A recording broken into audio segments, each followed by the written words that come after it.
네, 3차 시 1교시에서는 우리 아버지라는 단어를 놓고 생각하는 작품 두 작품을 봤습니다.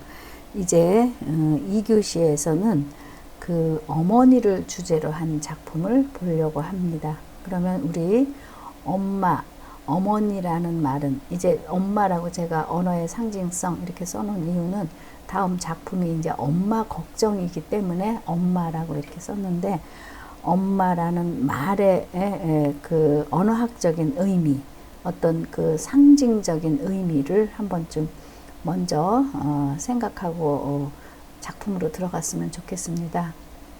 그래서 우리의 문학 작품을 쭉 역사적으로 이렇게 분류를 해보고 연구를 해보면 어머니 3호곡, 어머니를 생각하는 마음을 쓴 글의 작품 수가 전 세계적으로도 훨씬 많습니다. 우리 엄마를 생각하는 그런 마음. 그래서 여기서 제가 그 아버지의 사랑, 어머니의 사랑을 비교하는 건 절대로 아니고요. 부모님의 사랑은 다 깊고 정말 진하고 그러시죠. 그런데 이제 표현하는 의미에서 아무래도 아버지보다는 어머니가 훨씬 좀 다양하게 작품 속에 또 우리 생활 속에서도 표현하고 드러나지 않을까 이런 생각이 듭니다.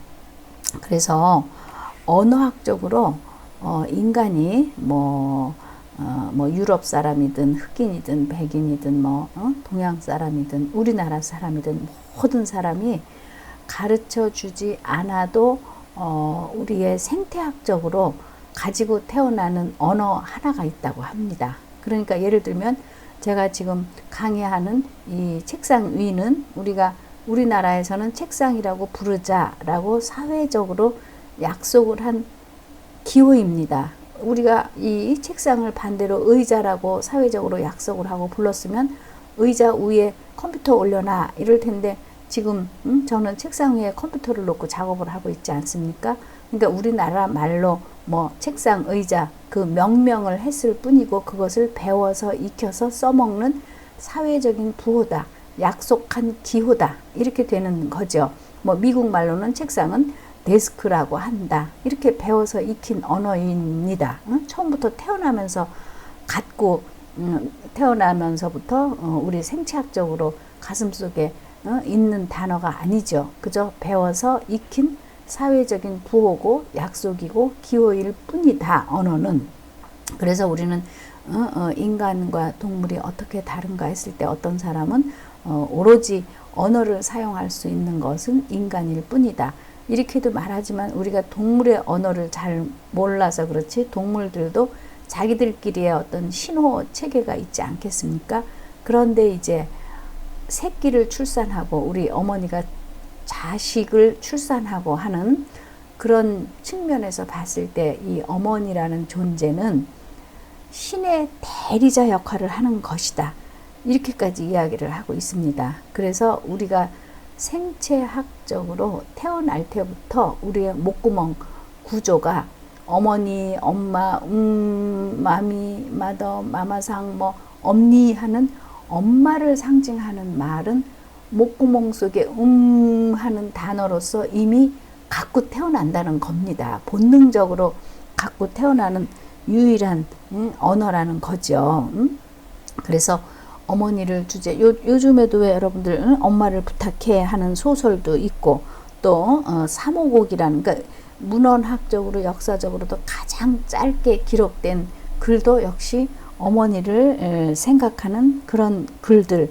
그러니까 아무래도 여러분들이 그 자기소개서 형태의 글을 쓸 때도 우리 엄마는 어떤 분이셨고 어떻고 그래서 세상에 어떤 것보다 그 어머니의 집에서 있는 그 허름한 옷에서 나는 엄마의 냄새, 엄마의 느낌, 그런 것에서 엄마의 사랑을 느낀다고 하죠. 그래서 그 유태인의 속담에서도 우리가 눈으로 볼 수 있고 손으로 만질 수 있는 그런 신을 만들어내지 못하죠. 신이 있다 어렴풋이 이렇게 느끼고 생각할 수는 있지만 구체적으로 손으로 만질 수 있고 눈으로 보이는 신은 없는데, 그 신과 같은 역할을 하는 대리자가 바로 어머니라는 겁니다. 얼마나 우리가 본능적으로 힘들고 어려울 때 아이고 엄마나 할 때 모든 것이 다 어머니를 신을 부르듯이 그렇게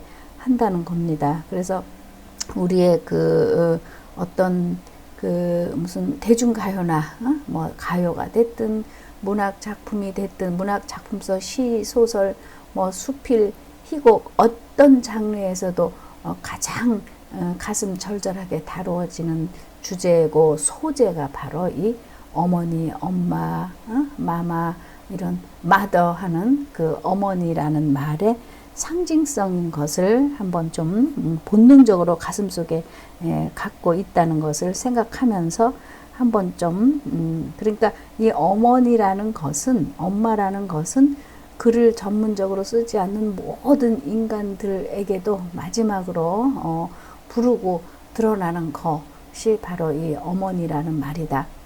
그래서 피천득 선생님도 수필 제목이 엄마라는 말을 썼고 또 소설을 정말 누가 뭐라 그래도 잘 쓰시는 그 박경리 선생님도 꿈속에서 엄마를 뵙고 나서 내가 또 어머니한테 간다. 어머니는 이미 오래전에 돌아가신 분인데 그 글에서 그 어머니를 마지막 한마디를 돌아가실 때 무슨 말을 하고 싶은가? 모든 사람이 다 어머니라는 말을 그렇게 하고 싶어 했다고 합니다.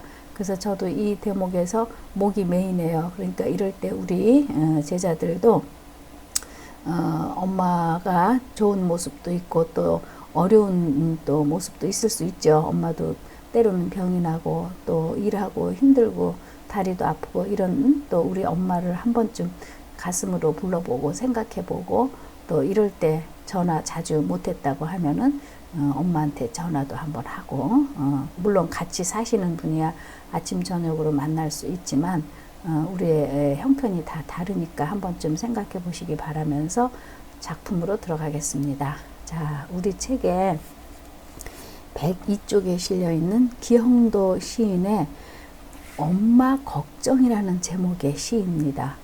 그래서 작품 보기 전에 먼저 우리 유행가 열심히 목에서 나오는 소리로 아주 한복 입고 아주 깊고 그윽하게 노래를 잘하시는 그 장사익이라는 가수가 있어요. 그 장사익이라는 분이 이 시를 읽고 나서 보통은 엄마가 집에 있는 아이들 걱정을 해야 되는데 아이고 웬일로 이 시는 아기가 엄마를 다 걱정한다요.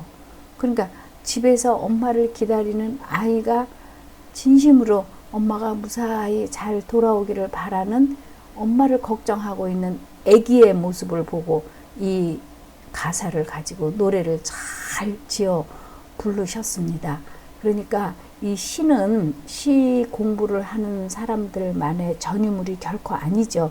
우리 모든 사람들 정말 저는 뭐 학벌이나 또 지위나 나이나 이런 거 다 떠나서 모든 사람들이 읽고 그저 가슴속에 느끼고 그런 것이 바로 이제 시라고 생각을 해요. 그렇기 때문에 유행가 를 대중가요를 부르는 가수도 이 시를 읽고 너무 감동이 돼서 이걸 작곡해서 그 기형도 문학관을 열을 때 문학관을 만들 때 저도 그때 갔었는데 그 광명시에 가시면 기형도 문학관이 있습니다. 그래서 그 문학관 개관 때 그 가족과 이 유행가 만들어 부르는 가수가 와서 그 배경을 이야기하면서 노래를 불렀습니다. 그래서 저는 어떤 문학 평론가의 평론이나 말보다도 그날 들은 그것이 훨씬 더 감동 깊었습니다. 그날 그 어머니께서 나는 우리 아들 씨가 세상 사람들이 다 좋다고 하는데 한글을 못 읽는다. 엄마가 그러실 수도 있죠. 글을 모른다. 정말 어떻게 좋은지. 그런데 어느 날인가 보니까 신문에서 보니까 어머니가 요즘 그 평생교육원 뭐 문화센터 뭐 동네 지역마다 많이 하죠. 거기 가셔서 한글을 깨우친 거예요. 그래가지고 드디어 세상 사람들이 좋아한다는 우리 형도의 시를 내가 읽을 수 있었다라고 신문 문화면에 보도된 걸 제가 봤어요. 그리고 이제 그 광명시에 있는 기형도 문학관에 가면은 그 문학관 벽에 이 엄마 걱정이라는 시가 잘 새겨져 있습니다. 그리고 이제 이 시인은 동아일보 신춘문예에서 안개라는 작품이 등단작으로 선정이 되어 시인이 되었습니다. 우리 제자들 어떻게 하면 시인이 되고 수필가가 되고 소설가가 되고 이런 거 생각할 수 있죠. 그래서 우리나라에서 나오는 그 신문사의 작품을 투고해서 신문사에서 심사위원들의 심사를 거쳐서 우리가 신춘문예라는 말을 쓰죠. 그래서 이 기영도 시인은 우리나라에서 여러 종류의 신문이 있는데 그 중에 동아일보라는 신문에 이제 안개라는 작품을 투고해서 시인으로 등단이 되었다. 그래서 이렇게 하는 경우가 있고 또 두 번째는 우리나라에 많은 문학 잡지들이 있습니다. 뭐 시, 소설, 수필, 종합 문예지가 있기도 하고 또 시 전문 시만 하는 잡지, 소설만 하는 잡지, 또 수필만 하는 잡지도 있습니다. 그러한 문학 잡지에 내가 작품을 이런 걸 썼는데 내가 등단하고 싶다. 소설가로 출발하고 싶다. 시인으로 출발하고 싶다. 그래서 작품을 써서 그 문학작품 회사에 투고를 하면 그 회사에서 문학사에서 이제 위촉된 여러 문인들의 그 심사를 거쳐서 또 작가가 되는 길도 있습니다. 그래서 우리가 작가가 되는 길이 어떻게 하는 것인가 이럴 때 한번 이제 좀 말씀도 드렸습니다. 자, 이제 또 기영도 시인은 지난 시간에 제가 천상병 시인도 참 독특하다 이렇게 말씀을 드렸는데 기영도 시인 역시 물론 연세대학을 졸업하고 아주 어렸을 때 너무너무 가난하고 힘들게 살았는데 이제 서울에 있는 대학을 졸업을 하고 신문사에 기자가 됐어요. 사회부 기자가 돼서 정말 이제는 보장된 뭔가 그런 삶을 살아가려니 했는데 어느 날 3월자 신문에 중앙에 아주 유력한 신문사 사회부 기자가 그 심야에 그 허리우드 극장이라고 있어요. 심야 영화를 상영하는 곳에 거기서 이제 1989년 3월 달에 죽은 거예요. 그러니까 이게 뭔 일인가 그러고 다들 사회에서 다 보도를 했죠. 그랬는데 이제 그 토한 그 토사물 이런 걸 분석하니까 이제 다른 건 아무 그런 혐의가 없고 이제 그런 어떤 심장마비 같이 영화를 보다가 1989년 3월에 이제 죽었다. 85년에 신춘문예 등단을 하고 그래서 이제 우리나라에 문학 잡지 회사가 여러 종류가 있습니다. 뭐 현대문학사도 있고 창작가 비평사도 있고 뭐 문학 동네도 있고 그런데 그 중에 이제 문학과 지성사라는 그 출판사에서 이 기영도 시인의 그 유고 시집, 그러니까 죽고 난 다음에 출간된 것이 그 입속에 검은 잎이라는 시집이 나왔습니다. 그래서 물론 저도 책을 샀죠. 그런데 이 기영도 시인의 이 엄마 걱정이 실려 있는 입속에 검은 잎이라는 시집이 문학과 지성사에서 나온 시집이 거의 80세, 90세 그 정도로 스테디셀러 인쇄를 80번, 90번을 해서 우리 독자들의 손에 지금 꾸준히 많이 읽히고 있는 그런 작가 중에 한 사람입니다. 그래서 우리 제자들이 아이고 이런 사람이 있었나 이미 또 알고 있는 친구들도 있을 것이고 그렇지만 이런 기회에 이렇게 좋은 시인 작가도 있었구나 하고 기억을 하시면 좋지요. 그래서 이 89년 3월 이후에 그 연세대학에서 같이 문학 공부를 했었던 성석재라는 소설가를 비롯해서 매해마다 그 기영도가 묻혀 있는 산소에 가서 추모의 행사를 하고 신촌에 와서 늘 술을 마시면서 이 죽은 형도 시인을 추모하는 행사를 한다는 것이 신문사에 거의 매해마다 실려서 저도 봤죠. 기사를 봐서 알지 제가 어떻게 알겠습니까? 그런데 이제 아까 제가 말씀드린 그 장사익뿐만이 아니라 조화문이라는 가수도 이런 노래를 좋아서 리메이크해서 부르고 이 가사를 참으로 많은 사람들이 좋아한다는 걸 이제 말씀을 소개 겸 해서 드렸습니다. 자, 이제 작품 보시겠습니다. 열무 30단을 이고 시장에 간 우리 엄마. 그러니까 여기서 딱 보면 아버지가 돌아가시고 아주 어렸을 때 힘들게 사는 거예요. 엄마가 열무, 요즘식으로 말하면 가게가 있는 것도 아니고 그저 좌판을 어느 한 모퉁이에 펼치고 이 시장에 가서 장사를 하는 우리 엄마죠. 그런데 어느 날 열무를 이제 농사 진 거 열심히 잘 만들어서 상품으로 만들어서 30단을 이고 시장에 간 우리 엄마예요. 그러니까 열무 30단을 팔고 돌아오셔야만이 학교 갈 등록금도 내주시고 운동화도 사주시고 우리 집에 쌀도 사고 이런데 엄마가 열무 30단을 이고 시장에 갔는데 얼른 안 팔리니까 안 오시네요. 빨리 오늘 장사 잘 하시고 기분 좋게 엄마가 집에 오셔야 되는데 빨리빨리 집에 안 돌아오시는 거예요. 그러면서 해는 시든 지 오래됐다는 거는 해는 이미 해가 시들었다 이런 표현을 문학적으로 수사학적으로 아주 잘 썼다는 거예요. 우리가 보통 뭐 해가 졌다 해가 넘어간다 이런 말 쓰지 해가 시들었다 무슨 뭐 야채가 시들었다 이런 말을 쓰지만 그 해가 얼마나 강렬하고 뜨거운 겁니까? 해가 지금 졌다 얘기죠. 해가 시들었고 저 산으로 넘어간 지가 지금 한참 됐는데 엄마가 아직 안 오시는 거예요. 그러니까 엄마를 기다리는 어린 소년 기형도 이 아들은 어떤 모습으로 엄마를 기다리는가?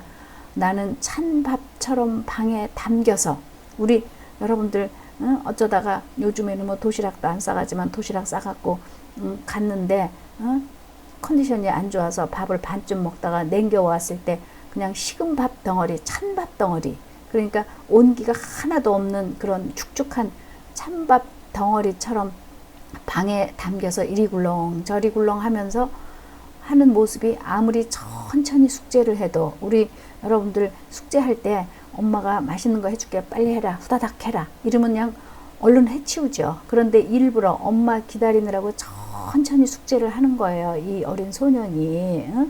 그러니까 이런 데서도 얼마나 저는 숙제하면서 얼마나 엄마를 위해서 기도했을까. 아까 예배당에서 기도하는 것이 아니라 우리 엄마 빨리 사람들이 열무 좀 사주시고 엄마 일 끝나고 빨리 집에 와서 밥도 먹고 엄마 아픈 다리도 쉬고 해야 되는데 엄마 안 오시네 그러면서 무사히 엄마 잘 돌아오시기를 얼마나 이 숙제를 하는 어린 소년이 했겠습니까? 그런데 엄마가 안 오셔요.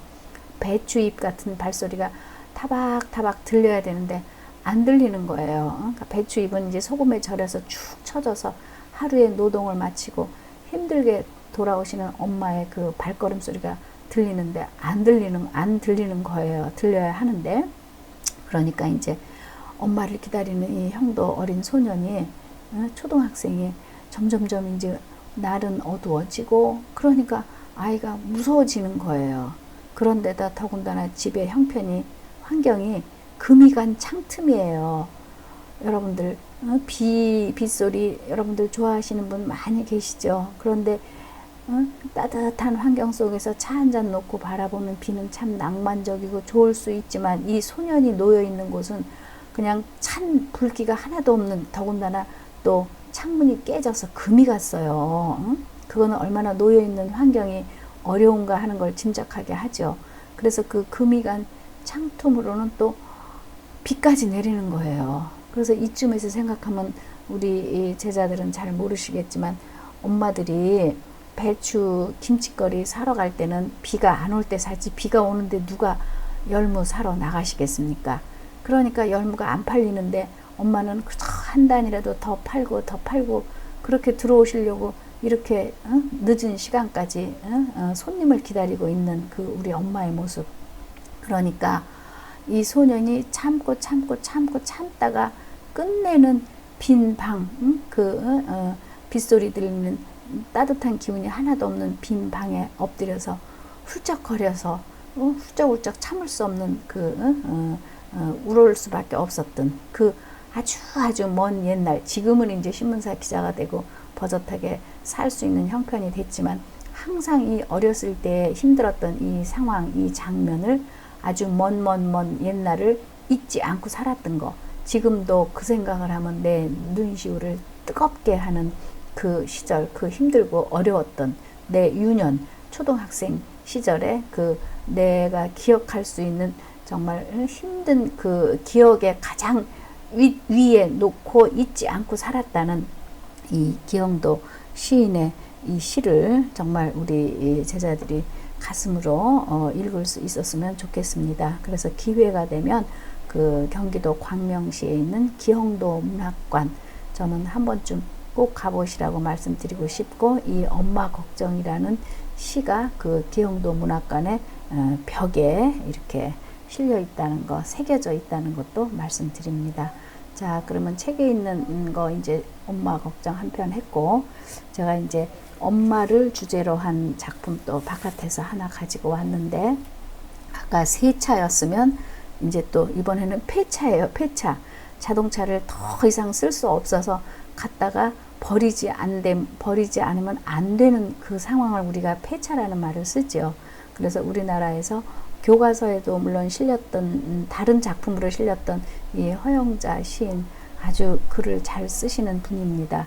그래서 여기에서 먼저 보십시다. 딸아 이렇게 얘기했는데, 저는 아들아 이렇게 해도 전혀 관계가 없죠. 그런데 이제 엄마가 딸을 생각하는 어머니 주제에 대한 작품이니까 이제 처음 문장 하나 둘 1년 2년 3년에서 이제 딸아 이렇게 하고 있습니다. 그래서 딸아, 내가 아직 아기였을 때 엄마는 공장에서 이제 막 출고된 눈부신 새 차였지.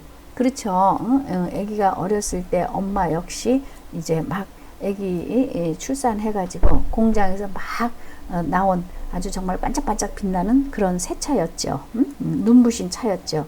그리고 이제 이 연으로 가면 두 번째는 이제 세월이 많이 흘러서 딸아, 내 몸무게, 영혼의 무게가 점점 무거워졌을 때 엄마는 가파른 고갯길을 숨차오르는 낡은 고물차였지. 자동차에 엄마의 일생을 비유한 겁니다. 처음에 나도 반짝반짝 빛나는 너를 막 낳았을 때는 눈부신 새 차였는데, 이제 딸이, 아들이, 여러분들 몸무게도 커지고 영혼의 무게도 커지고 점점점 성장하면 할수록 엄마는 어떤 모습인가, 아주 낡은 고물차로 숨이 차게 올라가는 그런 모습으로 변모된 세월의 흐름 같은 것이 이 속에 담겨 있는 것입니다. 이제 마지막 3년에 가서 보지요. 그냥 딸아가 아니라 용서하라 아들아, 용서하라 딸아. 저는 이 장면에서도 왜 용서하라는 말을 썼을까 깊게 생각을 하게 됩니다. 뭘 잘못했을 때 우리 용서해 주세요 하는데, 엄마의 마음은 여기서 딸에게, 아들에게 더 이상 도움이 되지 못하는 이 엄마의 지금 낡고 늙은 모습을 용서하라고까지 했습니다. 낡고 늙어서 죽을 때까지도 엄마는 아들과 딸에게 도움이 되고 뭔가 줘야 되고 이러는데, 실제로 내 몸이 말을 안 듣는 거죠. 우리 주변에서 많이 보시죠. 그러니까 이런 용서하라 딸아가 얼마나 깊은 그런 엄마의 마음인지, 아버지의 마음인지, 뭘 잘못해서가 아니라 내가 끊임없이 줘야 되는데 주지 못하고 내가 너한테 이렇게 이제는 어떤 좀 부담이 되는 그런 존재로 내가 되지 않았느냐. 나도 그렇게는 막 눈부신 새 차였고 낡은 고물차였는데 이제는 폐차여 더 이상 버리면 안 되는 지경까지 왔다. 배터리도 꺼지고 바퀴도 헛돌고 브레이크조차도 이제 말을 듣지 않으니까 이제 엄마 갖다 버리지 않으면 안 되는 신세가 된 거죠. 녹이 쓴 폐차, 더 이상 엄마로서 부모로서의 용도 폐기가 된 그런 폐차와 같은 신세가 된, 그러니까 요 짧은 요 시에서도 여성의 일생, 우리 부모의 일생이 탁 드러나지 않는가. 그래서 정말 뭔가를 해줄 수 없는 부모의 마지막까지 용서하라고까지 말씀하신 이 내용 깊은 속마음을 우리 제자들이 잘 짐작해 보시기 바랍니다. 오늘 그래서 3차시 1교시 2교시에서는 부모님을 생각하는 그런 마음을 공부했습니다. 이제 학습활동 다음 장 이 네 작품 중에서 또 지난번에 2차시처럼 그런 요령으로 써주시기 바랍니다. 오늘 강의 마치면서 우리 제자들 일주일 동안 정말 기쁘고 보람있게 잘 지내시